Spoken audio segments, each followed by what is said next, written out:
sodaaf beekumsa sagalee waaqayyootiin keessatti guddisuuf of ilaalcha gargaarsa waaqayyoon jedhanii amantoota jiran harka nama sadii waan gargaaru.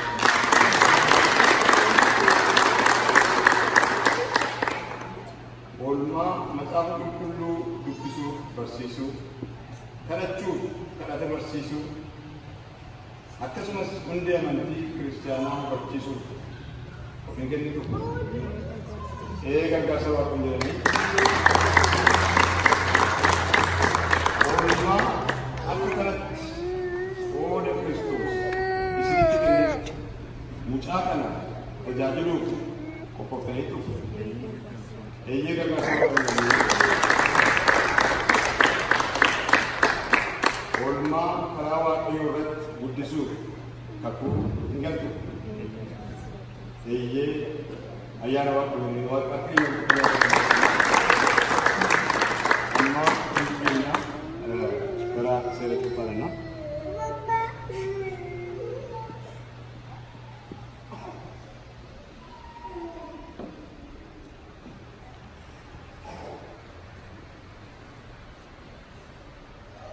Amantooti hundi keessan ol kaatu.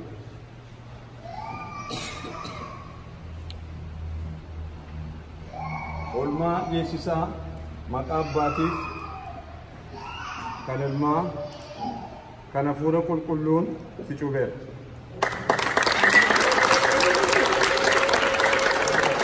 Waaqayyoon kadhanna.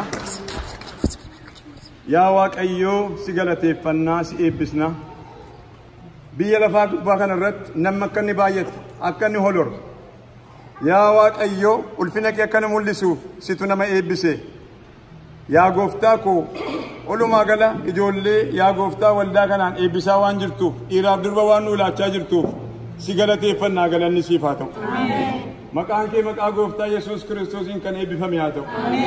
Akkasumas yaa gooftaa oolmaa yaa gooftaa obboleettii kootuu jedhaaf buleessa koo geessisaadhaaf maatii isaaf biyya isaaf hawaasa isaaf waan laatteef yaa Waaqayyoo yaada keef karoora kee keessa gara biyya lafaa kana waan fiddeef yaa Waaqayyo amma irraatti mucaan kun fayyaa waan ta'eef yaa gooftaa si galateeffannaa galanni siif haa ta'u. Maqaan kee maqaa gooftaa Yesuus Kiristoosiin kan eebbifame haa ta'u. Amma sitti ilaanna yaa Waaqayyo bara isaa jireenya isaa guutuu akka eebbistu yaa Waaqayyo ba'uuf galuu mucaa kanaa wajjin akka taatu yaa Waaqayyo harka kee akka guddiftu yaa Waaqayyo hubannaaf ogummaa isaa maatiin ittiin guddisan akka laattuuf yaa Waaqayyo hafuurri kee ammaa kaasee maqaa gooftaa Yesuus Kiristoosiin mucaa kanaa wajjin haa ta'u. Harki kee uleen tika kee yaa Waaqayyo mucaa kanaa wajjin haa ta'u. Eebba maatii eebba biyyaa eebba qomoo isaatii ta'e akka nu guddatu yaa Waaqayyo sammuu isaa foon isaa hafuura isaa hundumaa akka eebbistu maqaa gooftaa Yesuus Kiristoosiin si kadhanna. Harka keessa amanamaa bara nama hundumaatti nama eegu itti ilaanna yaa Waaqayyo maqaa Abbaatiif kan Ilmaa kan Hafuura Qulqulluu Waaqayyo tokkoon ameen.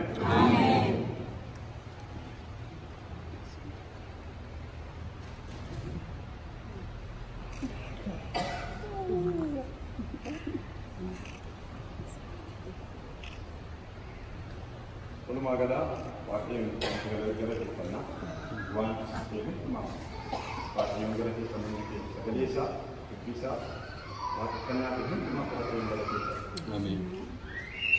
Yaa Waaqayyoo gurmuu kana tokkummaa kana jaalala kana saba kana akka isaan lafa kana irra jiraatanii gootee mana kee keessatti muka si waaqessinu carraa dhodhii kee dhaggeeffannu sagalee kee dhaggeeffannu waan olaatteef si galateeffannaa galanni siif haa ta'u. Ameen. Dubbiin kee gara keenya dhufeera sagaleen kee gara keenya dhufeera. Ameen. Saba si dhaga'ee dubbii keetti jiraatu saba si dhaga'ee dubbii kee irraa eebbifamu saba si dhaga'ee yaa Waaqayyo sodaa tokko taanuuf maqaa gooftaa Yesuus Kiristoosiin hunda keenya gargaara. Ameen. Bokkaan waaqarraa dhufee ituu waan biqilcheen akka hin deemine dubbiin keetu waan godheen hin deebi'u yaa Waaqayyo sagalee kee lubbuu keenya hafuura keenya keessa keenyatti qabatee ija godhachuu mala akka godhatu yaa Waaqayyo fiirii godhachuu mala akka godhatu maqaa gooftaa Yesuus Kiristoosiin si kadhanna. Ameen. Jalqaba amammaatti waan nu wajjin jirtu bara baraan maqaan kee ulfaatu. Ameen. Waaqam lafa irratti eebbifame. Ameen. Galanni guutuun siif haa ta'u. Ameen. Meeshaa tokko harka keenya jiru kunneen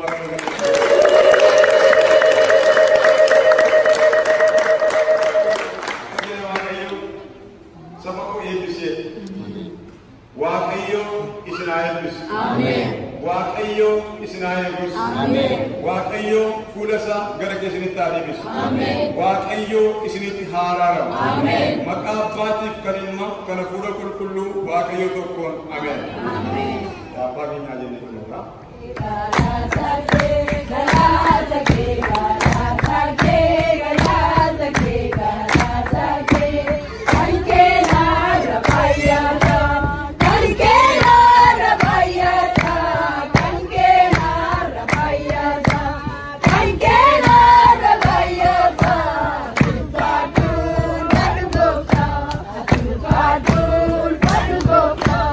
Sambu ko darate, gochan ke